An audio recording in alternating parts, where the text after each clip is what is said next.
Tá conseguindo ver, professora? Como é que está a apresentação? Está Sim, conseguindo? tá ótimo. Você pode começar, nós já estamos vendo. Ah, tá.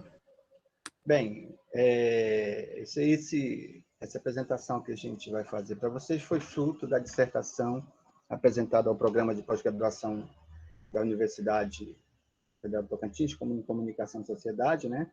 Sobre essa temática, gestão do conhecimento e repositórios institucionais nas instituições de ensino e pesquisa da região norte, sob orientação do professor Francisco Gilson Porto Júnior, né?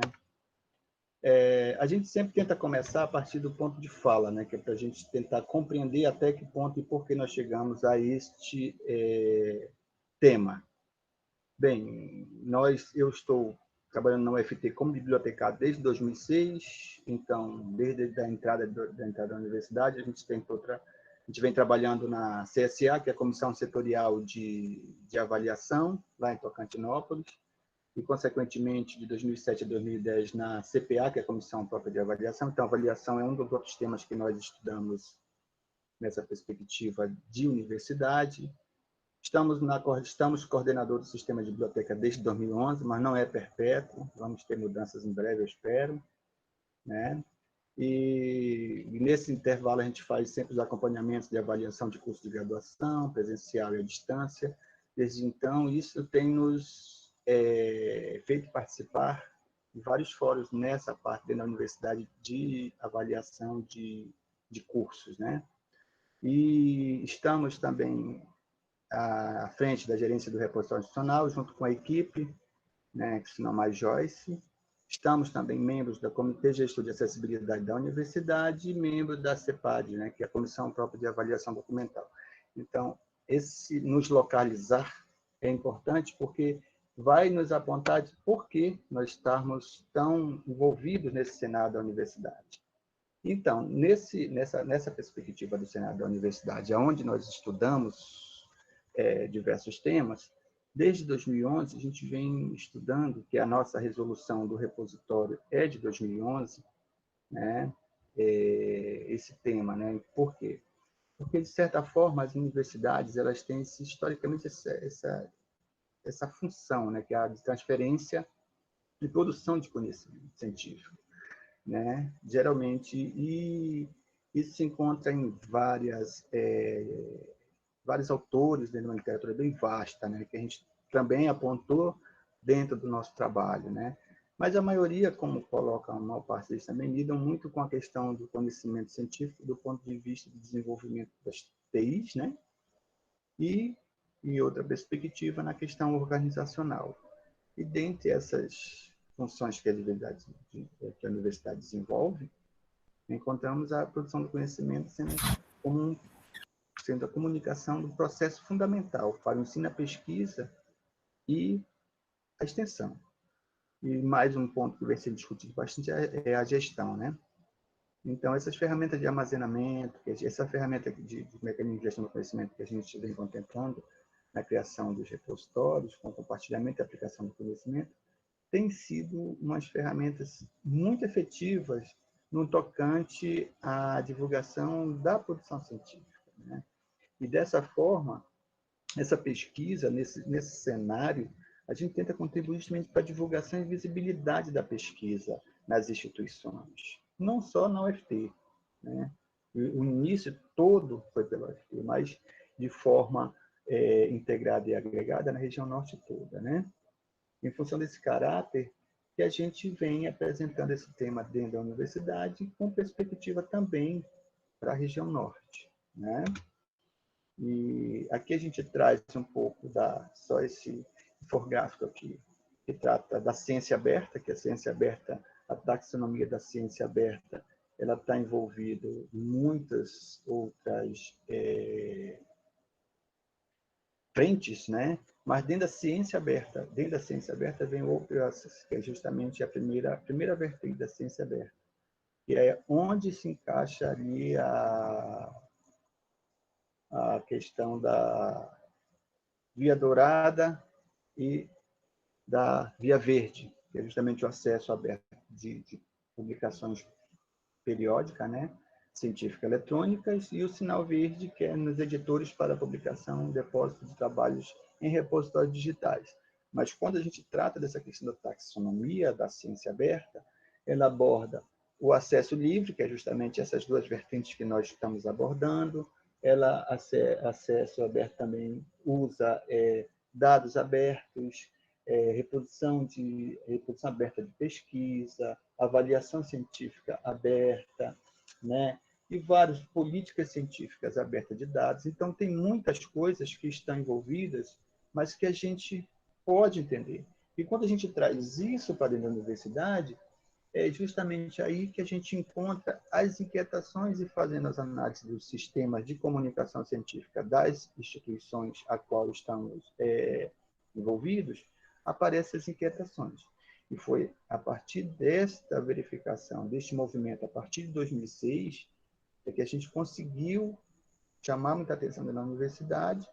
E tanto que o primeiro curso que teve na universidade foi justamente em 2006 com o professor Miguel Arguello, né, de periódico do CI, e depois a gente vem tentando trabalhar internamente isso. Hoje estamos bem, como eu disse, bem estruturados com o portal de periódicos e o repositório, né, mas tudo partiu de inquietações iniciais. E essas inquietações nos levaram a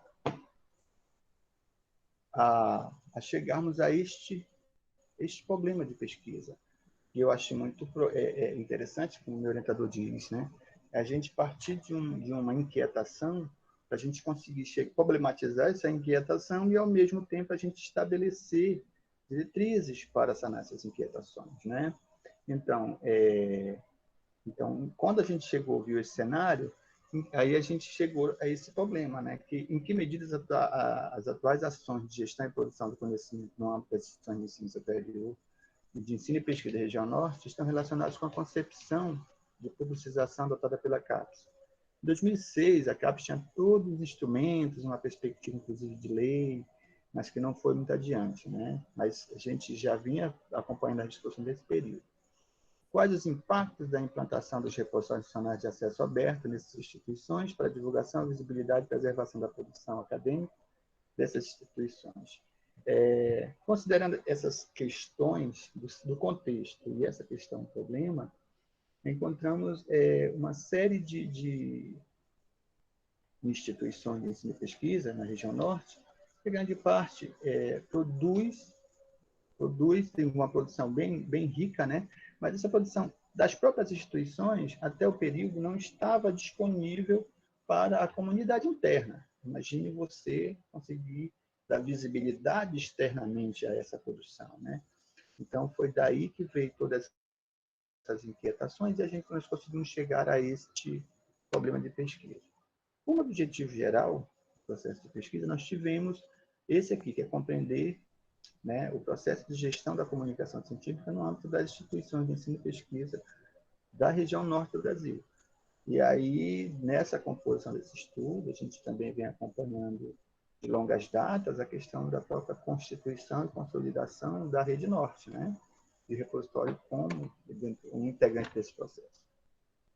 Nós conseguimos chegar a 4 objetivos específicos, né, que é, por exemplo, averiguar os aspectos do processo de criação e implantação dos repositórios, levantar os dados e indicadores das políticas estabelecidas para a construção dos repositórios, levantar as práticas de acesso aberto, visibilidade e divulgação da produção acadêmica e científica, e, ao mesmo tempo, as práticas de preservação digital, de material depositado, entre outros. E aqui traçar um panorama, nós ainda temos muito mais, né? Traçar um panorama do processo de criação e implantação dos repositórios digitais nas instituições, né? E o meu orientador, ele tem uma forma de sistematizar a escrita que me agrada muito, né? Que nós trabalhamos com hipóteses, né? Ou seja, para cada um objetivo geral, 4 específicos, uma hipótese para cada um, e a partir dessas hipóteses se gerariam os roteiros de entrevista, os roteiros de questionários para as respostas a essas questões que foram levantadas a partir dos objetivos geral, específico e das hipóteses, né? como hipóteses que nós levantamos no primeiro momento, né?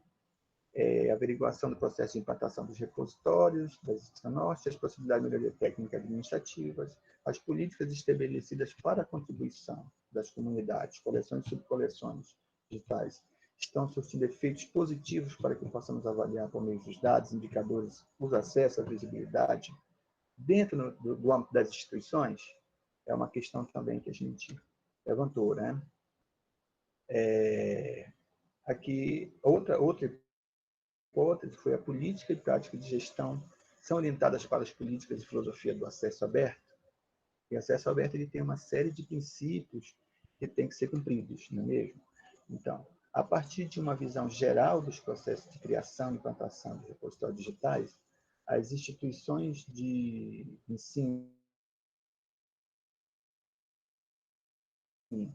superior da região norte, né?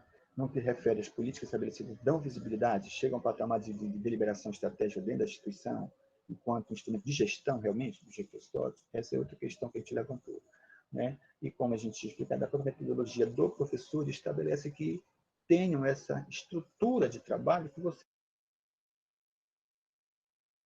chega lá na frente, tanto que a gente faz lá na frente, a gente faz um capítulo só à luz das respostas a essas hipóteses. E ficou bem robusto, porque nós trouxemos dados bem específicos, inclusive, tá certo? Quem quiser só chegar lá e na própria dissertação tem um capítulo específico sobre essa temática, né? Sobre essa recuperação das hipóteses. Nesse inteirinho, aí nós trabalhamos um percurso metodológico, né? Que está sendo um estudo qualitativo, de propósito descritivo. O universo de pesquisa foi dos atores que compõem o sistema de comunicação da região norte, né? E principalmente, né? E principalmente ali os DRIs das instituições, ou seja, nós tivemos ali uma participação muito boa, né? E por meio de questionários, análise, os instrumentos que nós utilizamos, né, foram os questionários, análise do validador da RCCAP, né, que traz uma série de instrumentos para avaliação dos repositórios, estudos e avaliação, e levantamento dos sites dos repositórios e portais de periódicos da região norte, né. Os dados foram coletados por meio do instrumento de pesquisa, que a gente mencionou, né, que foi categorizado pelos autores. E aqui nós trouxemos um estudo de caso, uma pesquisa exploratória descritiva, uma pesquisa documental, aplicamos um questionário de metodologia survey, com 33 membros entre das equipes de repositório, entre membros de gestores e equipe, né? A investigação teve uma natureza qualitativa, análise documental, estatística descritiva, e por meio dessa triangulação dos dados, nós chegamos a várias respostas a partir da amostra que nós coletamos, né?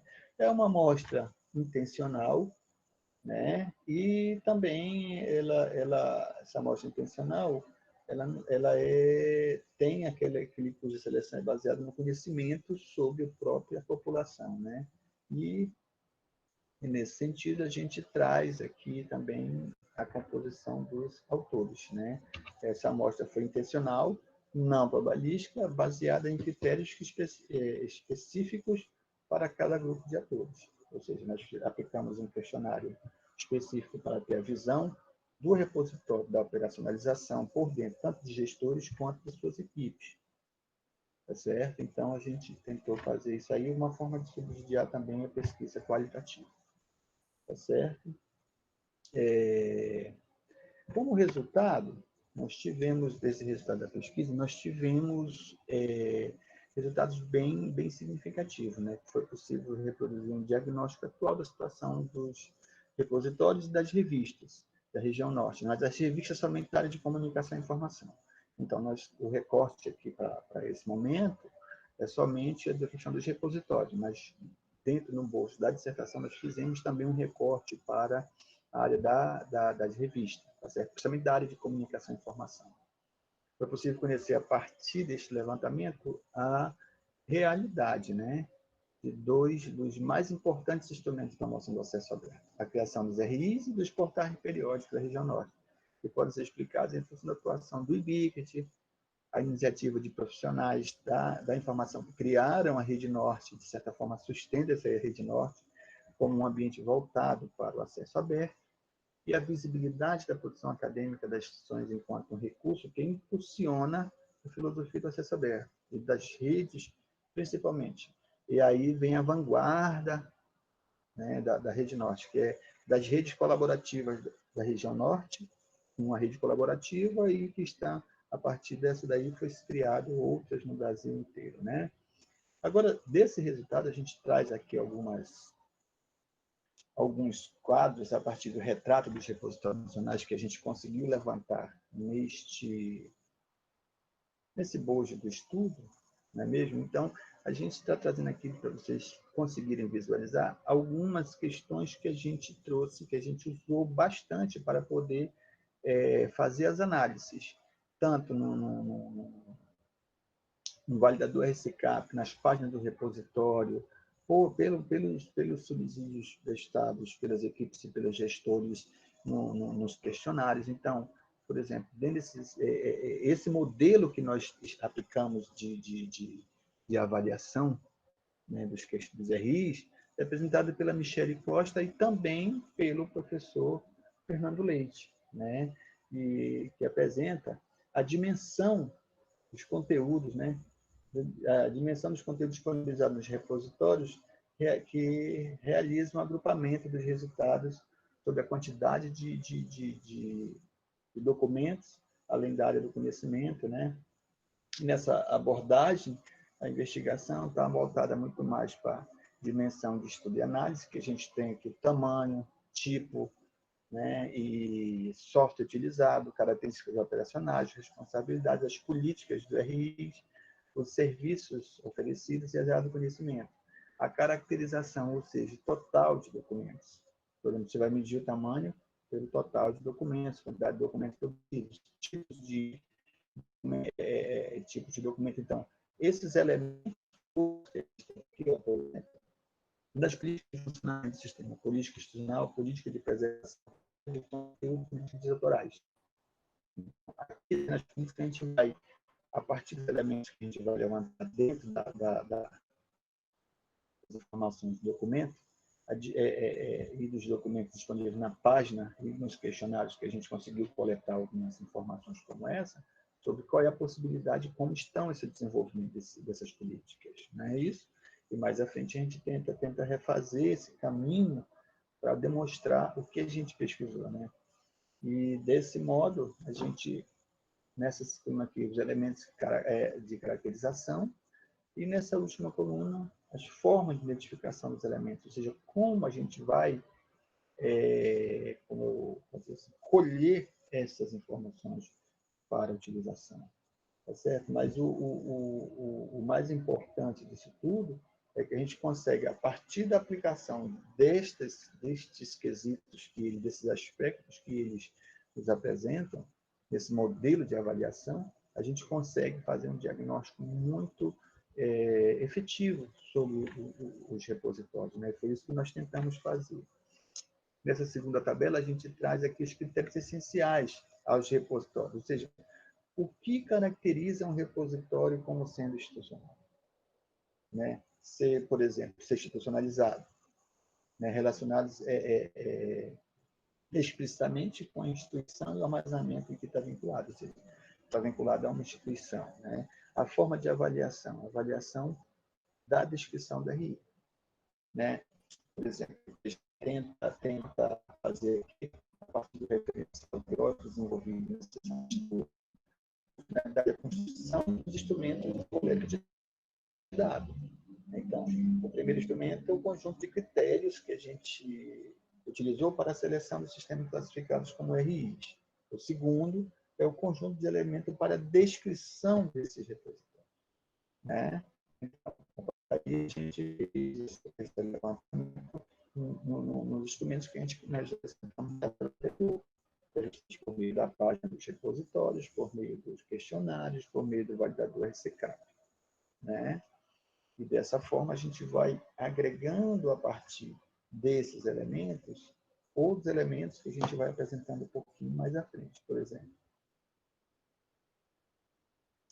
Dentro da concepção de repositório dentro das diretrizes, tipo de documento é, a produção de documentos depositados, ela é a primeira, é a mais específica de tudo, porque vai medir a quantidade e a robustez do repositório.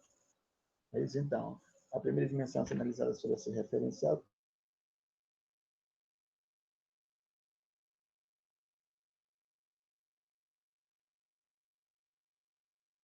tamanho isso, né? O validador RCCAP ele traz para você toda a produção da sua instituição, bem destrinchado, que é de acesso aberto, os quantitativos por tipo de material. Então, nós optamos fazer por isso justamente por uma questão de uma fonte segura. Se vocês perceberem,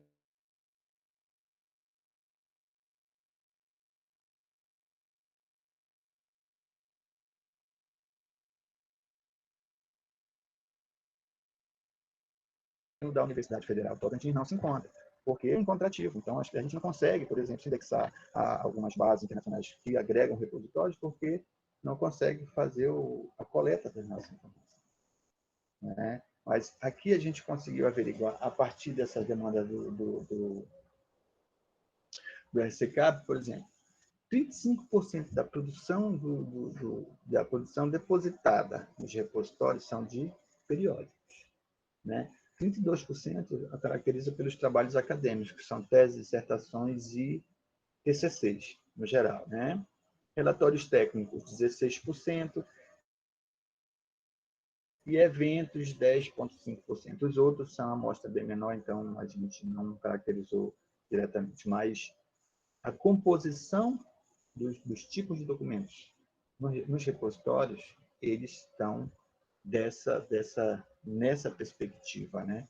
Então, até a própria robustez do que tem hoje, por exemplo, hoje são identificados mais, naquela época, né, no recorte que nós fizemos, no caso, foi o segundo semestre de 2018, de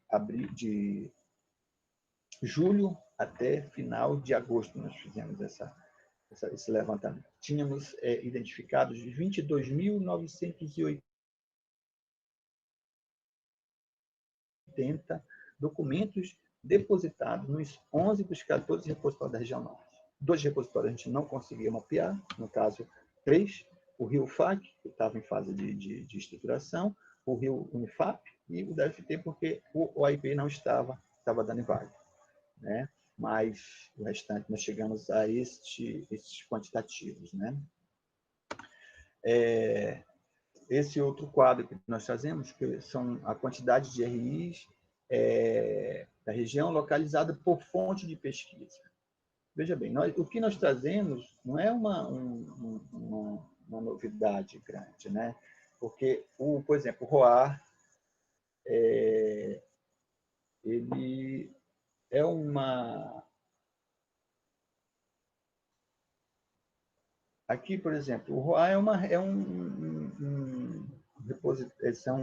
rede de repositórios, né, que a gente está trazendo, e ele traz, por exemplo, o registro, é um diretório de registro de repositórios de acesso aberto, internacional.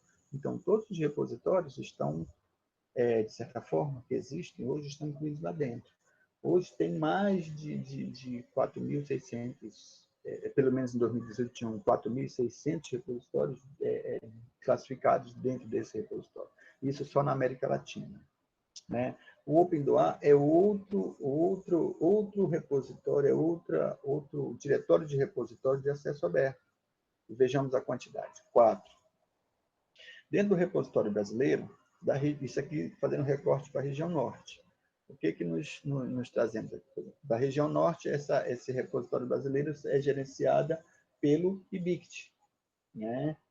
Pelo IBICT. Então, os repositórios que são cadastrados no IBICT, eles vão para essa lista de repositórios.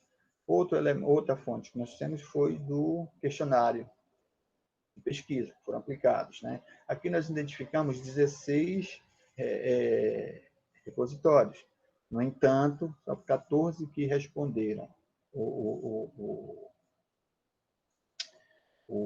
questionário, né? E o validador RCCAP é justamente esse instrumento, que é uma ferramenta de apoio à gestão do repositório, que permite aferir o grau de conformidade dos repositórios na perspectiva do repositório, das diretrizes do repositório do projeto RCCAP. Então, que são basicamente que estão servindo hoje como fonte para a elaboração da maior parte das diretrizes de avaliação, né? E o que nós conseguimos perceber? Aí vem uma reflexão para a gente. Apesar desse recorte lá do segundo semestre de 2018, mas nós temos aqui, por exemplo, nós, no mesmo período, nós tínhamos 16 repositórios na região norte. 2 não estavam em funcionamento ainda, então vamos trabalhar com os 14. Mas desses 14, pode ver a divulgação que é feita desses repositórios, isso cabe uma reflexão para a gente que está nos repositórios, que estamos à frente, compomos as equipes de repositório, como a gente está trabalhando isso. Por exemplo, a divulgação para além da instituição, né? Hoje se agrega dentro da região norte. Joia, e a região norte ela tem um efeito de coleta de dados de divulgação assim massiva, né? Nas próprias plataformas que vêm sendo indexadas.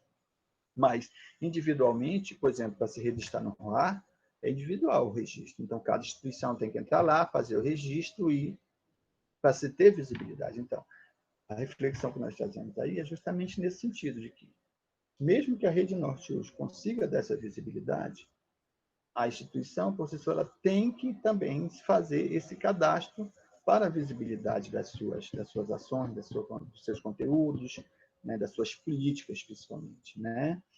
E é uma forma também de se trazer visibilidade, não só para o repositório da instituição, mas também para a Rede Norte, enquanto ficando robusta, por exemplo, vamos supor que nós temos hoje 16, né? O repositório constitui, todos os 16 estão no ROAD, todos os 16 estão no OPROA, todos os 16 estão compondo a rede de repositórios.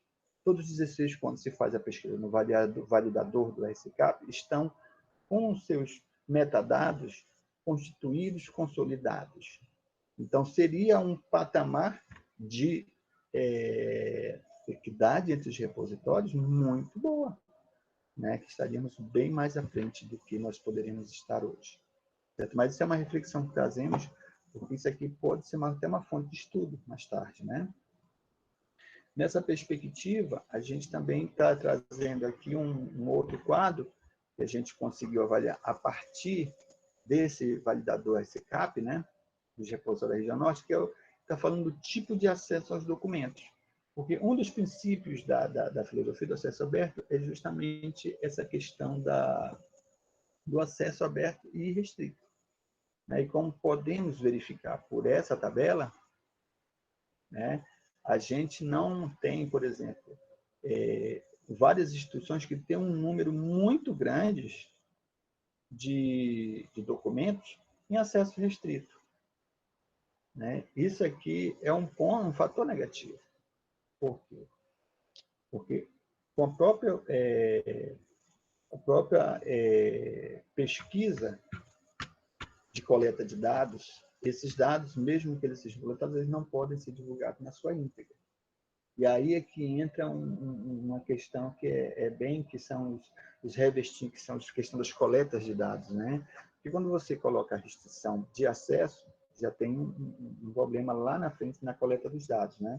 Então, o que a gente tem visto nisso aí? Por exemplo, não conseguimos validar alguns relatórios, como a gente falou, né? Porque tinha a questão do OIP, né? Inválido, como é o caso da Universidade Federal de Tocantins, Federal do Acre, o Museu Emílio Guedes, na época, não conseguiu também.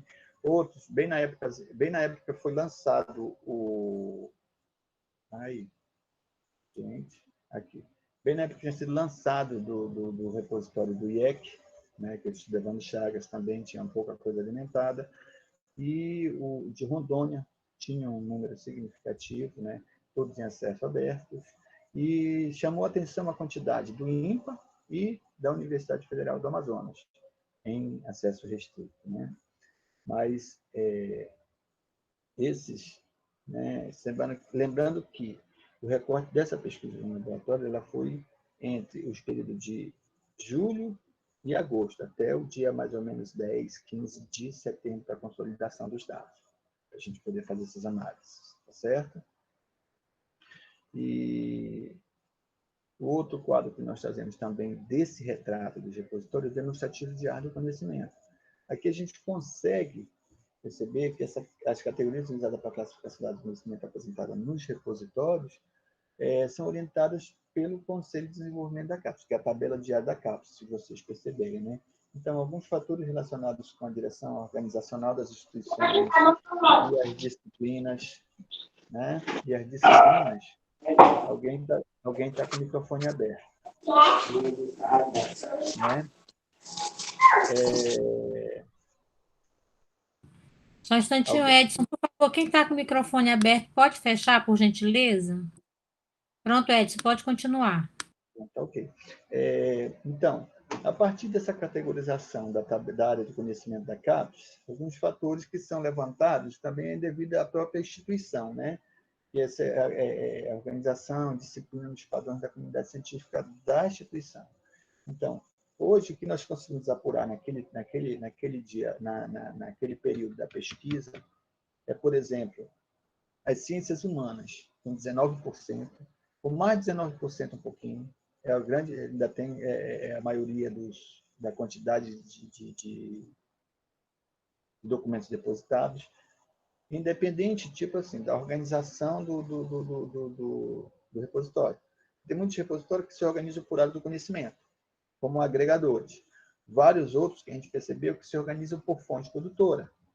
E aí relacionam a área do conhecimento à fonte produtora, né? Então, nessa perspectiva é que a gente fez esse levantamento. Então, dependendo dessa forma de organização do repositório, as ciências humanas ainda têm uma quantidade maior de documentos depositados. Depois vem a ciência biológica e as ciências exatas e da Terra com 15, né? Principalmente, esses são o que a gente consegue perceber aqui, é que, mesmo com os esforços de outras áreas, a gente já tem uma preponderância nas áreas específicas, né, de humanas, em função das próprias características das instituições que a gente atua. Nesse outro aqui, a gente traz desse retrato, a gente traz um pouco das políticas de repositórios institucionais, né? Por exemplo, na dimensão de análise é a parte das políticas institucionais. Aí vem a política de funcionamento dos repositórios, né? Nessa categoria, nessa etapa, as políticas foram entendidas como documentos que regulamentam diversos aspectos relacionados à existência e ao funcionamento dos RIs, né? E os questionários foram respondidos pelas equipes e também subsidiárias às respostas, e a intenção foi justamente verificar a existência ou não de políticas disponíveis nos repositórios. Então, nós usamos basicamente dois instrumentos, que foi o questionário e a página da web dos repositórios. Então, nós chegamos a esta tabela aqui, e dos 14 que nós conseguimos verificar, apenas 6 tinham políticas de funcionamento. 2 estavam em fase de aprovação, políticas de informação institucional, 6 também, porque, como a gente vai perceber, estão todos quase praticamente no mesmo patamar. Política de preservação do conhecimento. Nenhum apresentou uma política específica. Do mesmo modo, para as políticas de direitos autorais. Mas, no entanto, 30% desses apresentavam, dentro da sua política de funcionamento, requisitos ou critérios para a política de preservação. E para as políticas de direitos autorais, foi do mesmo modo. Então, apresentaram também elementos, nesses 6 que têm política, eles apresentaram elementos nas políticas de funcionamento, que geralmente os termos de concessão dos direitos dos RIs ao direito de disponibilizar determinado documento e dizer o que é sensível e o que pode ser disponibilizado sem restrição, não é isso? Então, essas políticas, então, é uma questão que a gente tem também que refletir como a gente vai trabalhar essas políticas de forma coordenada dentro do caso hoje deve ser 16 ou 17 repositórios já. Tá certo? Porque esse levantamento que a gente fez foi um recorte lá de trás, mas a gente já identificou que existem mas estão geralmente agregadas no âmbito das políticas de funcionamento. Tá certo? Aqui a gente traz a presença online dos documentos de direitos autorais, que, como a gente frisou lá atrás, eles não são, nenhuma tinha na época uma política específica de direitos autorais, mas que estavam envolvidas dentro da própria situação das políticas de funcionamento, né? E aqui são essas, as outras elas estavam ainda em fase de elaboração, tinham duas que estavam em fase de elaboração, se não me engano, é o FPA e o GUILD, na época estavam em fase de elaboração das suas políticas de funcionamento. Aqui a gente traz, só para efeito de conhecimento, né, porque esse infográfico aqui é de 2018, depois disso nós já tivemos o SNBU, que consolidou o regimento, tivemos vários outros momentos de discussão, inclusive esta roda de conversa, que também deve ser incorporada aqui, já aumentou bem significativamente, mas a gente traz isso aqui para resgatar um pouco da história até o recorte que nós fizemos, que foi início de setembro de 2018, certo? Aqui a gente tenta trazer aqui algumas considerações e contribuições desse trabalho, né, à luz dos dados obtidos. Então, a gente traçou algumas questões que é pertinente destacar alguns aspectos considerados a relevância e outros percebidos como limitações nas conclusões apresentadas nessa pesquisa. Né? Por exemplo, todos os critérios da seleção utilizados na pesquisa foram apontados pela literatura, mais citada sobre o tema da questão do repositório, características e suas essências. Né? No entanto, após a aplicação dos critérios dos RIs identificados nos instrumentos de coleta de dados e nos diretórios e listas de repositório, que foram instrumentos onde nós consultamos e nas suas páginas da web, né? Restaram apenas 33% dos repositórios dos sistemas que incorporaram todos os critérios de seleção. Ou seja, lá atrás a gente mostrou que foram 6, na verdade. Né? Então, desse quantitativo de 33%, os sistemas incorporaram todos os critérios voltados de seleção. Então, o que a gente percebe? Né? Que é uma distância relativa entre o que a literatura aponta e as práticas desenvolvidas no repositório da região norte. Né? Outro lado que foi provando também nesse levantamento, foi a maioria dos repositórios analisados representam mais de 95% dos seus documentos em acesso aberto. Então, tem uma grande quantidade em determinados repositórios de acesso restrito, mas uma grande maioria é tudo em acesso aberto. Isso a gente pôde verificar também lá no relatório do RCCAP. Né? Considerando também a maioria dos repositórios tem cumprido um dos objetivos fundamentais, que é a disponibilização da sua produção em acesso aberto.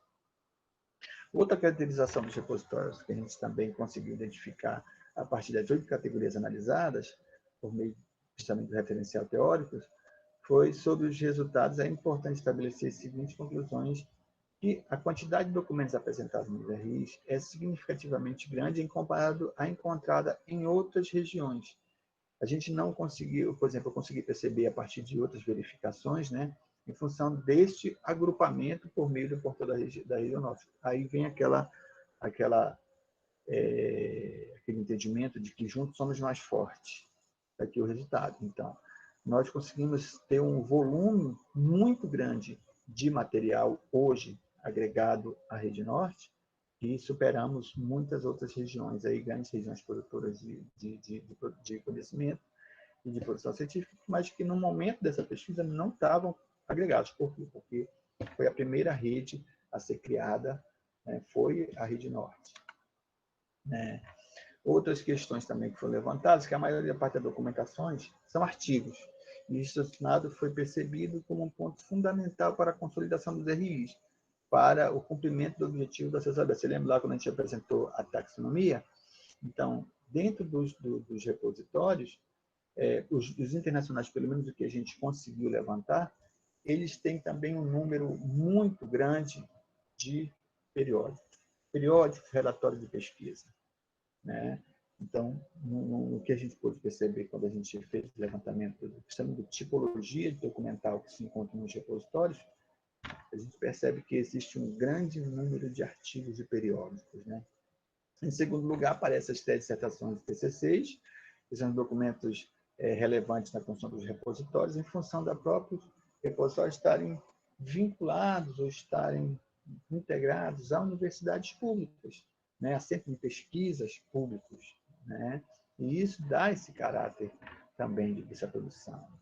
O software utilizado em todos eles foi o DSpace, né, na época tinha sido lançado também pela BCE, UFPA e o BIC, desenvolveram um instalador automático, que hoje está disponível lá na página do repositório da biblioteca do repositório da UFPA, né? O uso de software, nós tivemos um uso de software, o uso de software também foi o DSpace, e aqui a gente, por ser o DSpace o software utilizado, né, nós relacionamos 3 serviços de informação mais ofertados nos RIs. Por quê? Porque são serviços que já vêm agregado ao repositório. Então, o que você tem que fazer? Aperfeiçoar e estabelecer os plugins nele. O primeiro, já no serviço de acesso e download.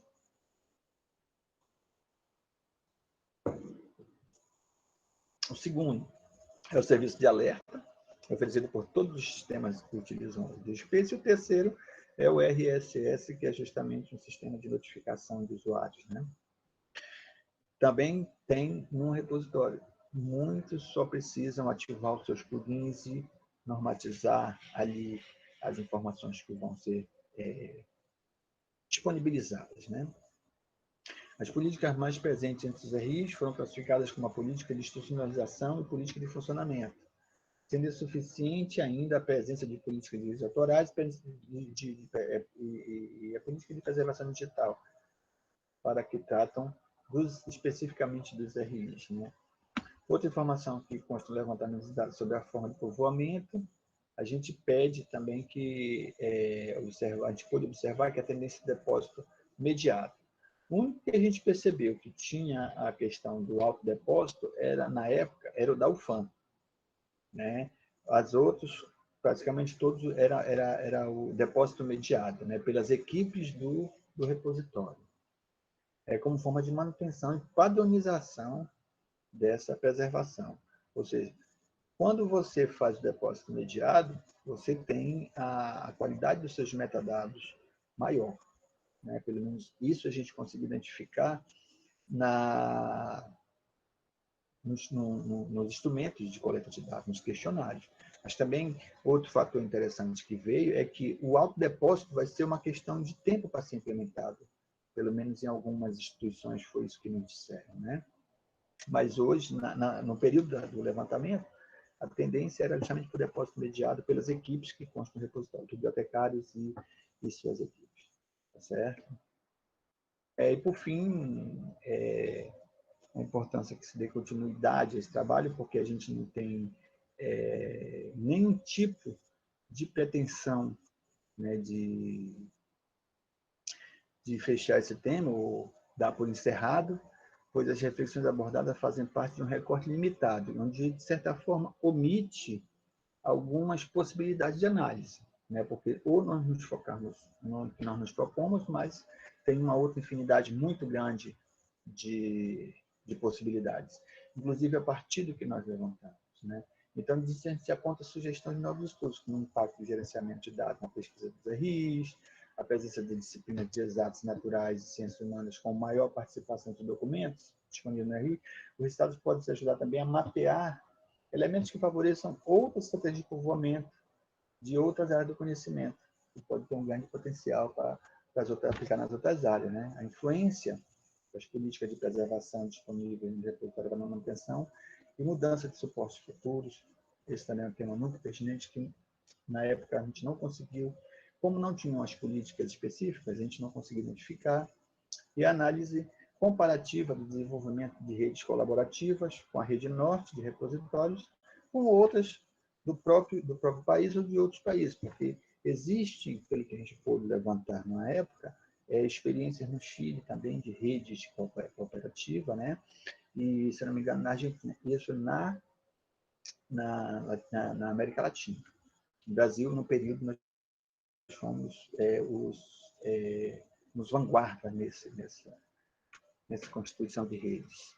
Então, isso tudo aí é que a gente faz um resgate do início, né? justamente busca compreender o processo de gestão, comunicação científica no âmbito das instituições de ensino e pesquisa, levantando práticas adotadas pela implantação da RIO, no desenvolvimento da pesquisa, produzir-se um diagnóstico sobre a situação atual da região, uma análise em relação a experiências semelhantes em outras regiões, poderão também ser comparadas, alguma coisa nesse sentido, né? De modo que foram apresentados pontos fortes e desafios entre as experiências descritas, e a análise permitiu conhecer a realidade de dois dos mais importantes para a promoção dos instrumentos, né? Para a promoção do centro aberto, que são os repositórios e os portais de periódicos abertos. Então, isso tudo, no seu bolso, pôde contribuir para o entendimento da situação atual, do recorte que nós fizemos lá em 2018, e um recurso, pode ser utilizado como recurso para planejar os próximos passos do acesso aberto e das redes colaborativas na região norte. Tá certo? Então, um abraço fraterno a todos, obrigado. Aqui é o link do repositório, tá certo? E aqui nosso e-mail para qualquer dúvida. Tá certo? E agora a dinâmica, quem vai expor a professora Célia. Muito bom, Edson, muito bom ver esse retrato da rede, né? Já evoluiu, eu posso dizer a você, porque nós estamos em pleno levantamento de dados da rede, né? E aí, nesse sentido, eu gostaria já de dizer para as pessoas da rede que estão na reunião que nós estamos com 77 respostas do nosso instrumento. Para os 214 e-mails que foram indicados, 77 nós já temos resposta, ou seja, 36% já responderam, e a gente daqui a pouco vai poder traçar um novo perfil da rede e, inclusive, iniciar o planejamento estratégico da rede, que é o objeto desse instrumento que a gente colocou. Mas, de qualquer forma, Edson, não cabe a mim aqui ainda falar do planejamento da rede, né? A gente é um vai sair, com certeza. A gente vai chegar lá, está muito interessante, as respostas são muito boas do que eu tenho acompanhado. Bem, a Núbia, ela quer que você solicite, que você faça, explique um posicionamento para ela seguir a pergunta. Então, eu vou pedir à Núbia que abra o seu microfone e faça a pergunta diretamente ao Edson, né? Que ela não postou aqui no chat, então eu peço que ela faça a pergunta diretamente a ele. Núbia, pode abrir seu microfone, por favor, e fazer a pergunta?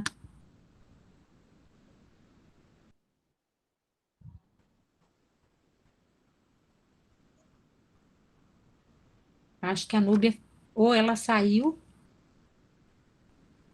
ou ela não.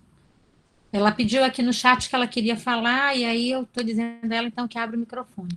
De qualquer forma, Edson, enquanto a Núbia não abre o microfone dela para fazer a pergunta, eu queria saber com você, assim, quais foram as dificuldades que você teve para...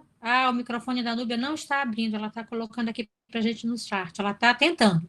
Tá bom, Núbia, enquanto isso eu vou fazendo uma pergunta aqui para ele.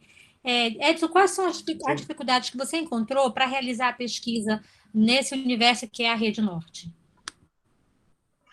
Bem, uma das grandes dificuldades foi o retorno dos questionários, né? Que a gente mesmo pedindo para várias pessoas de instituições que compõem a rede, estavam compondo desde o início da discussão, a resposta aos questionários para a gente poder sistematizar as utilizações, né? Depois que a gente também pôde perceber que outra dificuldade foi justamente, não foi nem análise, eu posso dizer a você, mas foi muito mais quando a gente vê, por exemplo, algumas questões, não que a gente vai querer corrigir, isso nunca, porque nosso trabalho é propositivo, né? Mas essas dificuldades elas perpassaram não só pela questão das respostas, mas também muitas vezes por não conseguir fazer os levantamentos que deveríamos fazer, por exemplo, no RCCAF, por conta do IP, dos repositórios não serem válidos, ou seja, quando você entra no repositório, que você instala, que você altera o IP, você não consegue fazer, por exemplo, dar o retorno para fazer as coletas de dados, né, que são harvesting. Então, quando você não consegue ter esse retorno, você não consegue fazer a pesquisa no RCCAPS e nos outros validadores para conseguir ter aquele panorama da composição do repositório de documentos, dos acessos, dos metadados que estão com problema, por exemplo. Então, até para dar um retorno para a instituição, né? Mas esse também foi um dos grandes problemas. Tanto que quando a gente apresentou aquele quadro lá, somente 6 conseguimos ter o retorno do RCCAP. Isso aí, para a gente, foi frustrante, porque dos 16, conseguimos resposta de 14, e somente 6 nós conseguimos fazer esse diagnóstico, mas a gente tem que fazer o meia-culpa. Por exemplo, o nosso repositório, a gente não conseguiu ter. E para você ver, casa de pau, espeto de ferro, casa de ferro, espeto de pau, né? Aí o que acontece? Fui lá, expliquei, mostrei o intuito da pesquisa, e mesmo assim os caras disseram que não ia alterar, porque ia alterar o código-fonte, se encher de razão, não alteraram. E até hoje eu não consigo fazer um diagnóstico do meu repositório, do repositório da instituição, da universidade. Então, esse tipo de dificuldade a gente encontrou no decorrer, mas que nós conseguimos, tendo que, de certa forma, deixar de fora algumas instituições como forma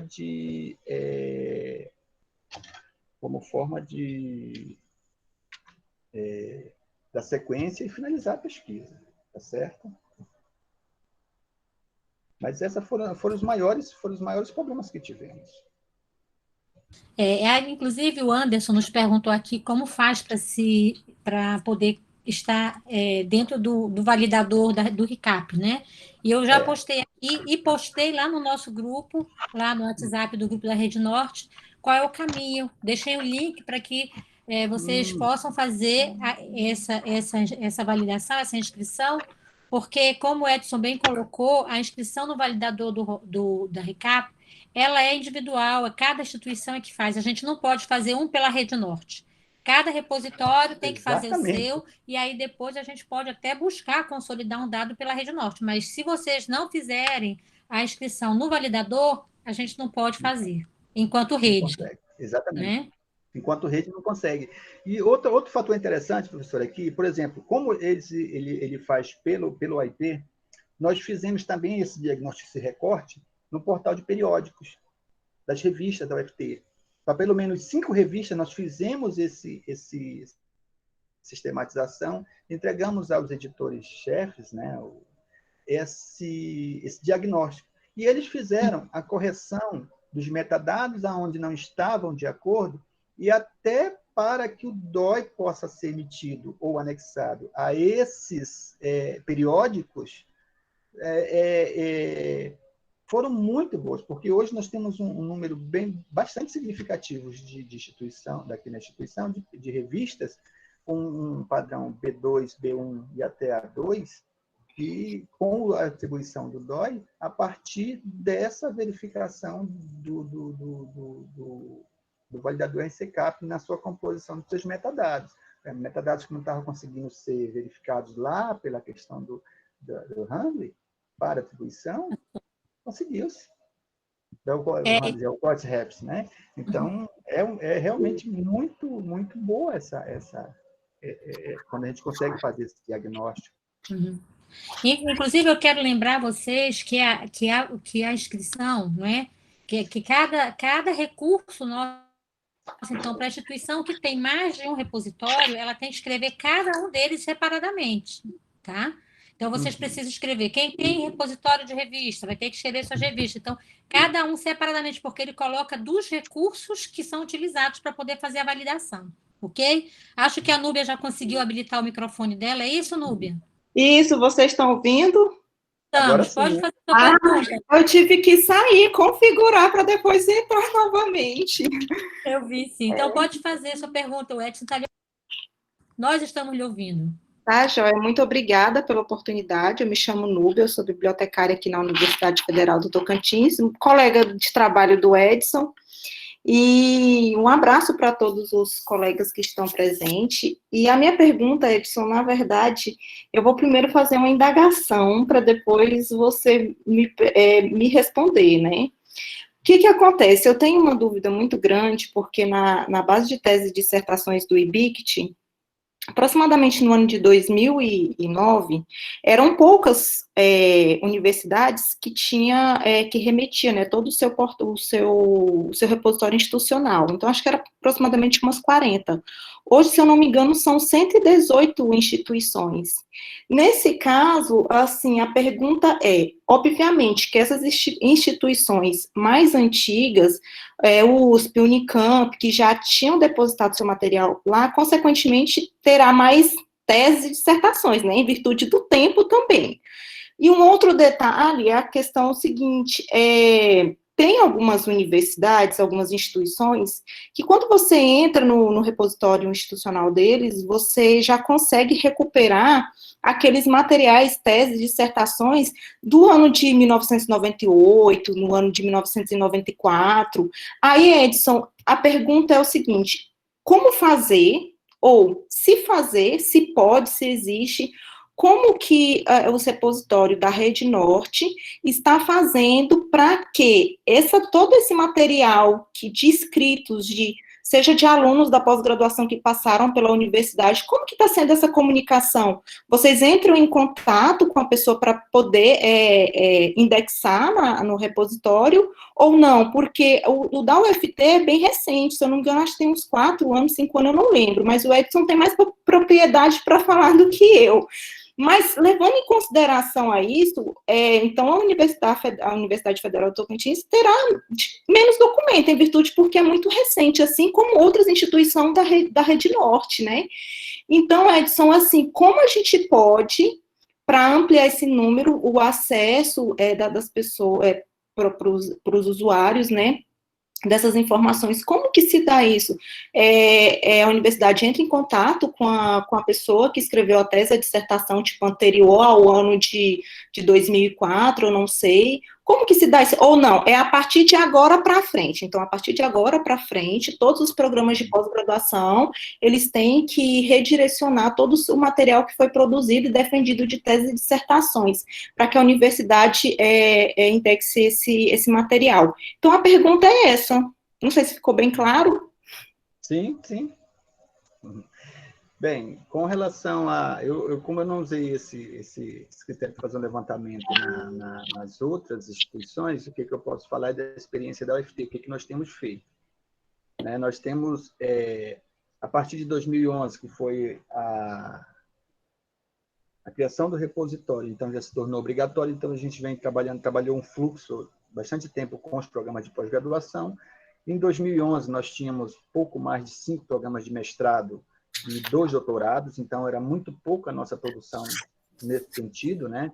E não tínhamos perspectivas ainda de por exemplo, colocar os TCCs.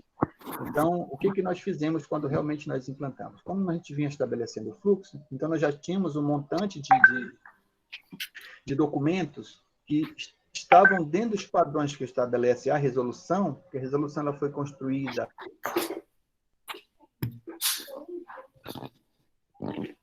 né, e garantindo uma série de direitos patrimoniais e morais do autor. Então, a gente tinha que ter muita consciência, como hoje ainda temos que ter muito milímetro nesta questão. Então, tudo para ir para o repositório, nós temos uma massa documental muito grande, porque os programas, por exemplo, o mais antigo, que é o CIAM, que é de 2000, antes da universidade, é de 2003 da Unitins, que veio, e aí 2016 se tornou também doutorado. Mas nós temos uma massa documental para trás desses programas que eles mandaram tudo para a gente, que eles tinham lá. Só que o que a gente não consegue divulgar, por quê? Porque não tem o termo de autorização do autor.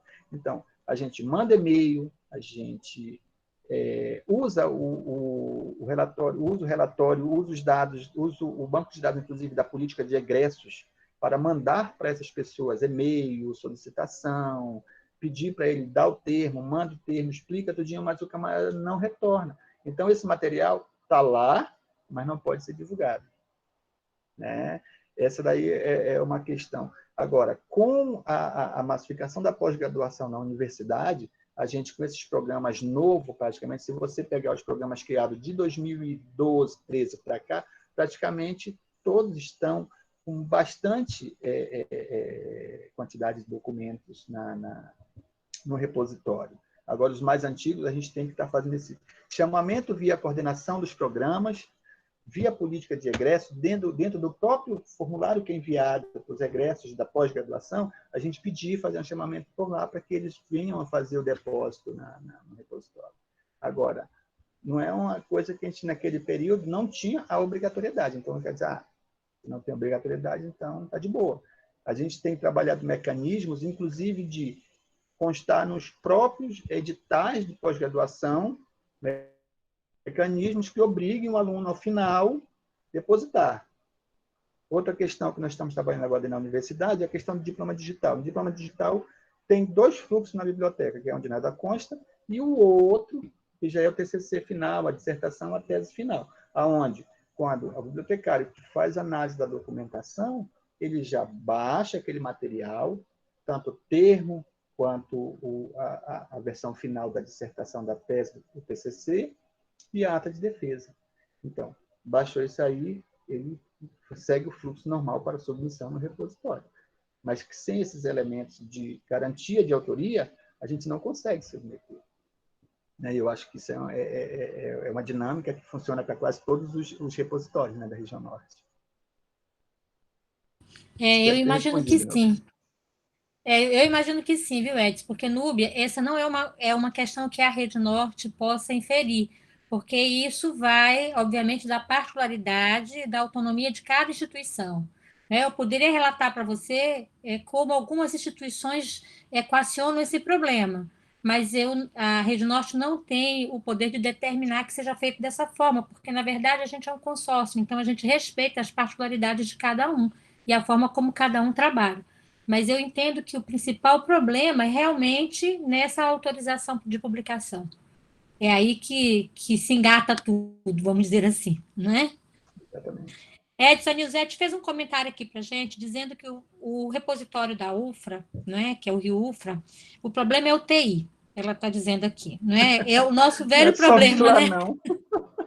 Hoje tem que fazer uma alteração no link de acesso para os documentos para eles poderem recuperar. E aí, infelizmente, ela não consegue. A Mara também está falando que na Unifap ela tem o mesmo problema. Né? Então, realmente, o TI se configura num grande problema. Né? Nós agora mesmo, na própria rede, e aí eu falo para vocês agora em primeiríssima mão, nós estávamos com um problema na rede, que a rede não estava captando, não estava fazendo a coleta dos dados de vocês. Né? E aí nós estávamos com problema de TI, mas o problema do nosso TI era outro. O nosso TI, a situação em Manaus é muito difícil, o nosso TI pegou Covid e estava, assim, um processo de recuperação bem lento. Mas na semana passada, no início dessa semana, na segunda-feira, o IBIC sanou o problema, entrou na nossa parte da rede, e nós já estamos com todo esse problema da coleta das informações, já está sanado, tá? Então, não é mais esse um problema para nós na rede. Agora, esse problema de TI é efetivamente um problema grave. Primeiro porque nem todos eles entendem, compreendem The Space, nem todos eles têm interesse em compreender também, e a gente tem as áreas de tecnologia da informação das nossas instituições superlotadas de trabalho e com poucas pessoas para trabalhar. Então, eu imagino que esse problema de TI é um problema universal, né, gente? Eu poderia até fazer um parêntese a mais com relação à TI, né? A própria política, às vezes, de soluções tecnológicas que a instituição cria, isso aí é uma questão que eu tenho levantado agora na discussão do nosso PDI, que está em construção agora para mais 5 anos. E eu levantei isso lá, quase fui apedrejado numa reunião virtual, né? Mas tudo bem. Que a centralização ocorre isso. Por exemplo, nas universidades consolidadas, onde tem um departamento de TI ou um CPD dentro das bibliotecas centrais, dificilmente essa dificuldade toda acontece. Né? Porque os TI, os analistas e os TIs ficam subordinados a uma direção da biblioteca central, e não aí dizer, eu quero um produto informacional nesse sentido, nesse formato. A pessoa tem que fazer, porque está subordinada aqui, mas quando está subordinada à centralização lá de um setor específico, é muito difícil dessa pessoa fazer, entendeu? E aí tem 1 milhão de demandas, poucas pessoas, porque é centralizada, então todas as demandas vão para aquele lugar, e aí não consegue fazer muita coisa. Ainda tem a questão política, porque chega um sistema de biblioteca e pede uma coisa, chega uma pró-reitoria de avaliação de pesquisa na frente, quem é que vai ser atendido? Você imagina? Então, e aí quando a gente vai fazer, para assim, eu quero uma estatística de acesso ao meu produto informacional, não tem. Ainda tem tudo isso. Então, é um gargalo que se tem hoje com a própria tecnologia da informação, que tem trazido, de certa forma, por exemplo, eu fico assim muito feliz quando eu vejo falar, por exemplo, a experiência da UFAM e a experiência da UFPA. Diego lá com a equipe dele, com estagiários, com analistas. Gente, aquilo é fantástico. É um sonho de qualquer gestor de repositório de produtos informacionais nas bibliotecas, né? Tive a oportunidade de ir na Federal de Santa Catarina uns 3 ou 4 anos atrás e vi a estrutura que se tem lá dentro. É absurdo aquilo ali, né? E hoje a gente não consegue, muitas vezes, dar manutenção num produto tão importante como repositório, como portal de revista, porque está dentro de uma estrutura maior e é só um cantinho dentro de uma estrutura grande. Com certeza. Pois é, Anderson, o ideal realmente era que a gente tivesse, não é, um TI direto só para tratar do repositório. Mas, infelizmente, nem sempre isso é possível. Renato, querido, é muito bom ver você e dizer para você o seguinte, que a coleta do OASBR está ocorrendo. Mas se há algum problema, eu sugiro que vocês entrem em contato direto com o IBICT. Nós estávamos com algum problema para fazer essa coleta do OASBR pelo portal da rede. E é isso que eu estava explicando para vocês, né? É que nós fizemos essa correção, esse ajuste nessa última semana, e na segunda-feira nós fechamos já isso. Nós temos uma reunião da rede com o pessoal do IBICT na segunda-feira, agora que vem, já para sanar todas as pendências que a gente tinha, não é? Então, conseguir fazer com que isso, qualquer uma dessas questões sejam sanadas, né? Pelo portal da rede. Tá? Agora, quanto ao ASBR, que eu tenho, imagina que esteja acontecendo sim. A direção da Biblioteca Central da UFAM também está dizendo que ela segue alguma obrigatoriedade para o depósito dos relatórios do PIBIC, né? Há algum tempo, para os relatórios do PIBIC, quando sai o edital chamando os projetos de iniciação científica, ali já sai a determinação de que os relatórios sejam depositados. Tá? Então, é uma política da instituição, é isso que eu queria, que eu venho esclarecendo, né? Não é uma política da rede, é uma política da instituição. Né? Então, no momento que sai o edital de seleção, já sai a determinação com autorização e que tudo mais para que os depósitos possam ser feitos, tá? Então, é isso que eu estava colocando para a Núbia, né? Cada instituição faz à medida que ela constrói as suas alternativas, não é? Exatamente. É isso? Alguma questão ainda, minha gente? Olha aqui. Eu acho, Edson, que ficou todo mundo bem esclarecido. E Ou foi muito bom, ou ninguém não entendeu nada. Não, foi muito bom, que foi levantando. E é essa questão que a gente estava colocando, que estão aqui todos no nosso chat, né? O problema do TI. Realmente o TI é um problema que não é muito legal. Nós estamos, na Rede Norte, configurando uma nova pessoa, a gente espera poder apresentar a vocês da rede em breve, o nosso novo analista de TI, né, que vai trabalhar conosco, que tem experiência em DSpace, e vai trabalhar conosco exclusivamente no projeto da rede. Eu espero, não deveria nem falar, né, gente, para poder dar certo, né? Não, tem que adiantar. Que dê certo, que a gente consiga configurar. Primeiro, nós vamos trabalhar com os problemas com a nossa carinha da rede, não é? A gente vai tentar dar uma formatação nova para o nosso próprio site, para a nossa carinha, e depois, então, a gente vai ver se a gente consegue apoiar vocês. Mas vocês sabem que isso é fruto de projetos de bolsas de pesquisa que a gente consegue de projeto, né? Que não há uma continuidade, porque a gente não tem isso ainda, uma configuração efetiva para a rede. O IBICT, para quem participou da conversa com a Bianca, e aí eu já peço desculpa àqueles que não puderam participar em função da plataforma, como o Edson, né? Gente, mas a conversa com a Bianca já está no nosso canal do YouTube da Rede Norte, já está lá postada. Passa o link aí para a gente, professora. Passa o link para divulgar. Tá. É só entrar no YouTube, no canal da rede. Aliás, a gente tem recebido bastante pessoas entrando no canal da rede do YouTube da Rede Norte.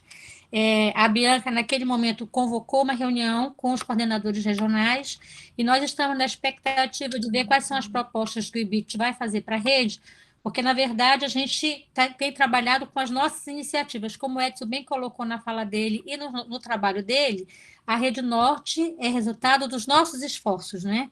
Os profissionais da região que se esforçaram para fazer com que ela, e a gente tem mantido a rede com os esforços regionais. Então, a gente está esperando que o IBIC chame a gente para uma reunião para verificar quais são os próximos cenários, os cenários do futuro, né? Esperamos que isso traga bastante melhorias para todos nós. Ok? Isso mesmo. Mais alguma coisa, Edson? Não, eu acredito que a única coisa que eu gostaria de chamar mesmo é os colegas a participarem, né? Principalmente os colegas que estão presentes, que nas suas instituições não têm repositório. É interessante a gente ter aquele pensamento inicial, né? De que juntos somos mais fortes. E aí a gente pôde comprovar isso no montante de documentos que nós temos agregados na rede, na rede, no site da rede. E quando nós olhamos as produções individuais, são muito pequenas, e quando agrega tudo fica muitos documentos. E fazer esse chamamento para que nós possamos realmente engrossar essa alternativa de divulgação da própria Rede Norte e nos colocar à disposição também para contribuições no que for necessário, no que nós pudermos, lógico, né? Não sabemos tudo, mas qualquer coisa a gente está à disposição, professora Célia. Obrigada. A gente vive dizendo, a Rede Norte não é somos todos, né? E se a gente se unir num esforço bem grande, a gente consegue fazer alguma coisa. Nós somos a primeira e única rede hoje ainda no ar do Brasil, somos a primeira, somos a única que estamos no ar, no que pese todos os esforços que nós estamos fazendo para isso. E aí, por isso mesmo, eu agradeço muito. Vocês, ao longo desse mês todo, nessas quartas-feiras, vocês viram trabalhos brilhantes desenvolvidos pelos membros da nossa rede, trabalhos que estão diretamente ligados à Rede Norte, como é o caso do trabalho do Edson e do trabalho da Nilzete, que foi o primeiro a ser apresentado. Então, nós começamos e fechamos com o trabalho na rede, mas o trabalho do Rodrigo tem um impacto bem grande naquilo que a gente pode desenvolver para a própria rede. O trabalho também que o Diego apresentou semana passada foi muito interessante, porque mostrou caminhos que a gente pode seguir, ou mostrou alternativas, mostrou um trabalho muito bem feito na UFPA, que pode conduzir, pode trazer alguns reflexos para a rede. Então, eu acho que tudo isso é muito legal para a gente, não é? Nós estamos encerrando hoje a nossa roda de conversa, nós devemos continuar numa conversa posterior, nós vamos chamar pelo nosso grupo do WhatsApp, só com os membros da rede, porque agora nós vamos começar a discutir o planejamento estratégico da rede, então aí é uma conversa mais perto, né, mais entre nós, e a gente vai poder consolidar melhor a rede. Então, eu agradeço a todos que participaram, nós tivemos, ao longo dessas 4 semanas, pessoas do Brasil, pessoas de fora do Brasil, recebemos muitos elogios do trabalho, né, das falas, não do trabalho, mas do trabalho em si, da roda de conversa, mas dos trabalhos apresentados. Isso só demonstra a qualidade dos membros da Rede Norte. Nós temos qualidade, todos nós temos condições de construir coletivamente algo que fortaleça a região. Então, eu quero agradecer a todos, dizer que foi um imenso prazer em recebê-los nessa sala de conversa, nessa roda de conversa, e dizer aos membros da rede que muito em breve nós iniciaremos, então, o trabalho para a gente poder ver os resultados do questionário, do instrumento que nós estamos aplicando e como nós vamos seguir trabalhando com a rede, ok? Muito obrigada a todos vocês, um prazer imenso, Edson, muito obrigada pelo trabalho e muito obrigada a todos, ok? O prazer foi todo meu. Obrigado. Obrigada.